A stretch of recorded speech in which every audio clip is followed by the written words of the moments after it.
सियावर रामचंद्र की जय।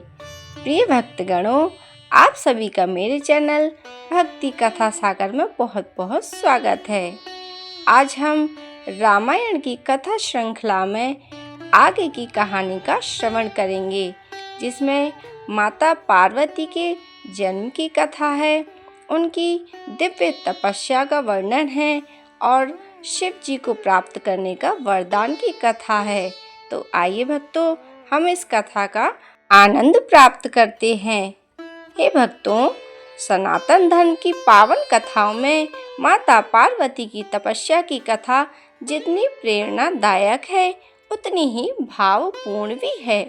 यह केवल एक देवी की कथा नहीं, बल्कि अटूट प्रेम, दृढ़ संकल्प, अडिग विश्वास और भक्ति की ऐसी गाथा है जिसे सुनकर मन श्रद्धा से भर उठता है। माता सती के देह त्याग के बाद भगवान शिव संसार से पूरी तरह विरक्त हो गए थे।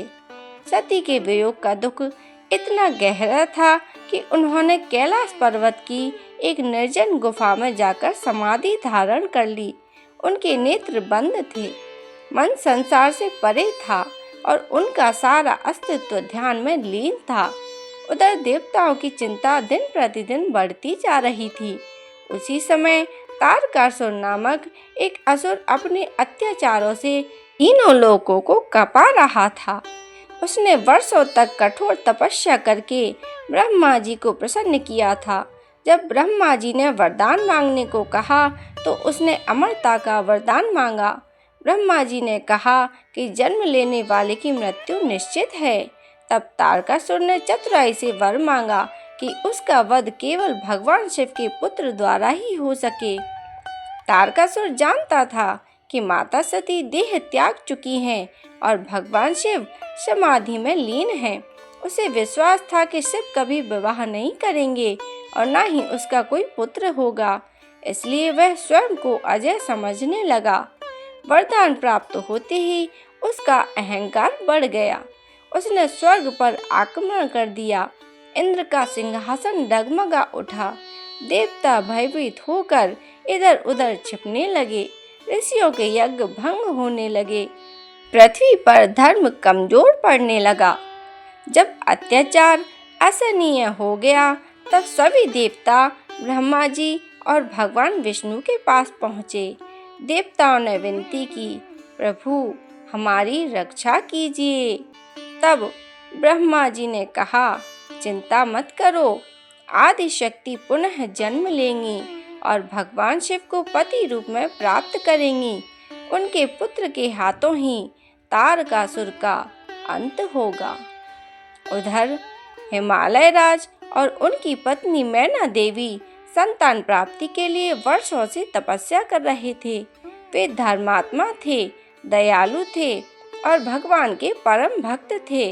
उनकी तपस्या से प्रसन्न होकर स्वयं आदि शक्ति ने उन्हें वरदान दिया था कि वे उनकी पुत्री बनकर जन्म लेंगी। समय बीता और वह दिव्य क्षण आया जिसकी प्रतीक्षा देवता भी कर रहे थे। एक दिन हिमालय के महल में अलौकिक प्रकाश फैल गया। सुगंधित पुष्पों की वर्षा होने लगी। वीणाओं की मधुर ध्वनि आकाश में गूंज उठी। उसी शुभ घड़ी में एक दिव्य कन्या ने जन्म लिया। उस कन्या को देखते ही सभी आश्चर्यचकित रह गए। उसके मुख पर अद्भुत तेज था, उसकी मुस्कान में करुणा थी और उसकी आंखों में अपार शांति। हिमालय राज और मैना देवी ने उनका नाम रखा पार्वती। जैसे जैसे पार्वती बड़ी होती गई, वैसे वैसे उनके भीतर दिव्य गुण प्रकट होने लगे। वे बचपन से ही भगवान शिव की कथाएं सुनना पसंद करती थीं। जब कोई ऋषि शिव महिमा का वर्णन करता तो वे मंत्रमुग्ध होकर सुनती रहती। एक दिन देवर्षि नारद हिमालय राज के महल में पधारे। उनका अत्यंत आदर सत्कार किया गया। जब नारद जी की दृष्टि बालिका पार्वती पर पड़ी तो उनके मुख पर दिव्य मुस्कान छा गई। उन्होंने पार्वती के ललाट को देखा, उनके हाथों की रेखाओं का अध्ययन किया और कुछ क्षणों तक ध्यान में लीन रहे। भक्तों फिर बोले, राजन, आपकी पुत्री कोई साधारण बालिका नहीं है, यह स्वयं जगत जननी आदि शक्ति का अवतार है। यह सुनकर पूरा राजमहल आनंद से भर उठा।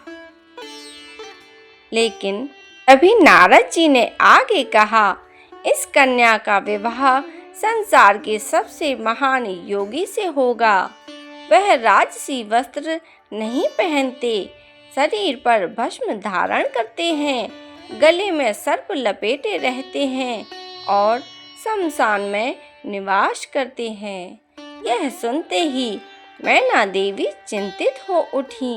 मेरे भक्तों, उन्हें लगा कि इतनी सुंदर राजकुमारी का विवाह ऐसे वैरागी से कैसे हो सकता है। लेकिन पार्वती के हृदय में जैसे किसी भूली हुई स्मृति ने जन्म लिया हो। उनके मन में भगवान शिव के प्रति अनोखा आकर्षण उत्पन्न हो गया। उस दिन के बाद उनका मन संसार की बातों में कम और शिव भक्ति में अधिक लगने लगा।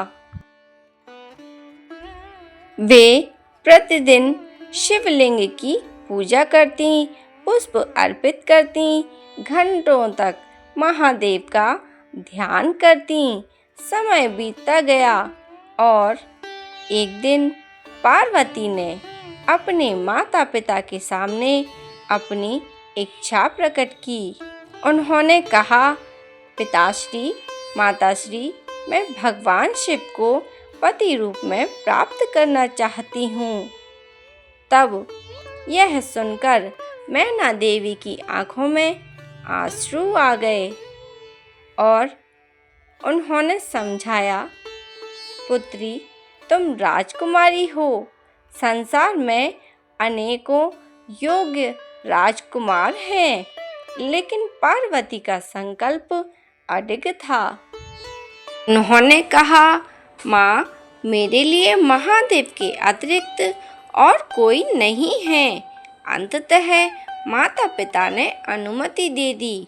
पार्वती वन में चली गई।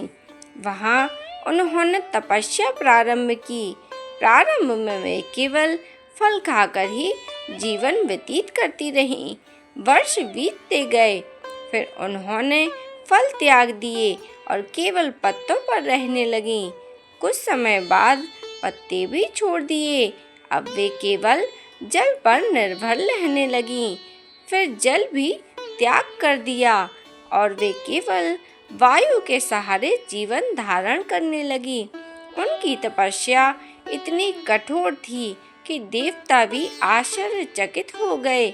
ऋषि मुनि उन्हें देखकर कहते, ऐसी तपस्या युगों में एक बार देखने को मिलती है।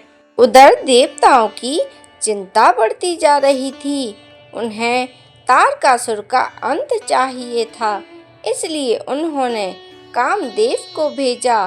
कामदेव वसंत ऋतु को साथ लेकर कैलाश पर्वत पहुँचे।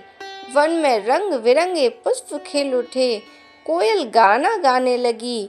मंद सुगंधित पवन बहने लगी। कामदेव ने पुष्प बाण भगवान शिव की ओर छोड़ दिया। क्षण भर के लिए शिव जी का ध्यान भंग हुआ। उन्होंने नेत्र खोले और तुरंत समझ गए कि यह सब क्या है।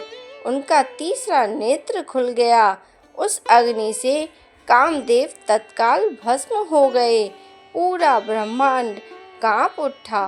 देवता भयभीत हो गए, लेकिन पार्वती की तपस्या नहीं टूटी।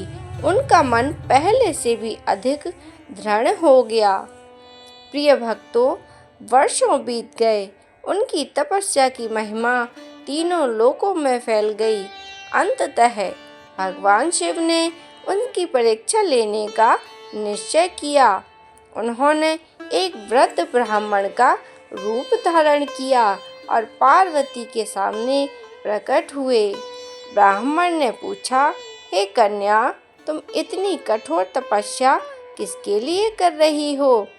तब माता पार्वती ने विनम्रता से उत्तर दिया, मैं भगवान शिव को पति रूप में प्राप्त करना चाहती हूँ। तब वृद्ध ब्राह्मण हंस पड़ा। उसने कहा, शिव, वह भस्मधारी योगी जिसके पास ना महल है, ना धन है, ना वैभव है, तुम जैसी राजकुमारी उससे विवाह क्यों करना चाहती हो? यह सुनकर पार्वती का चेहरा गंभीर हो गया। उन्होंने कहा, आप महादेव को नहीं जानते। वे केवल योगी नहीं, स्वयं देवों के देव हैं। संसार का समस्त वैभव उनके चरणों की धूल के समान है।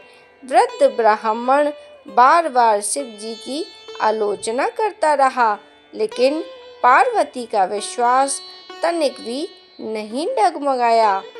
उन्होंने दृढ़ स्वर में कहा, यदि संसार का प्रत्येक व्यक्ति महादेव की निंदा करे तब भी मेरा विश्वास नहीं बदलेगा। बस यही वह क्षण था जिसकी प्रतीक्षा भगवान शिव कर रहे थे। अचानक चारों ओर दिव्य प्रकाश फैल गया। वृद्ध ब्राह्मण का रूप विलीन होने लगा और वहां स्वयं भगवान शिव अपने दिव्य रूप में प्रकट हो गए। उनकी जटाओं में गंगा विराजमान थी, मस्तक पर अर्धचंद्र सुशोभित था, गले में सर्प थे और शरीर से दिव्य प्रकाश निकल रहा था। पार्वती की आंखों से आनंद के आंसू बह निकले। भगवान शिव मुस्कुराए और बोले, देवी, तुम्हारी भक्ति ने मुझे प्रसन्न कर दिया है। तुम्हारा प्रेम निष्कलंक है। तुम्हारी तपस्या सफल हुई। मैं तुम्हें अपनी अर्धांगिनी के रूप में स्वीकार करता हूँ।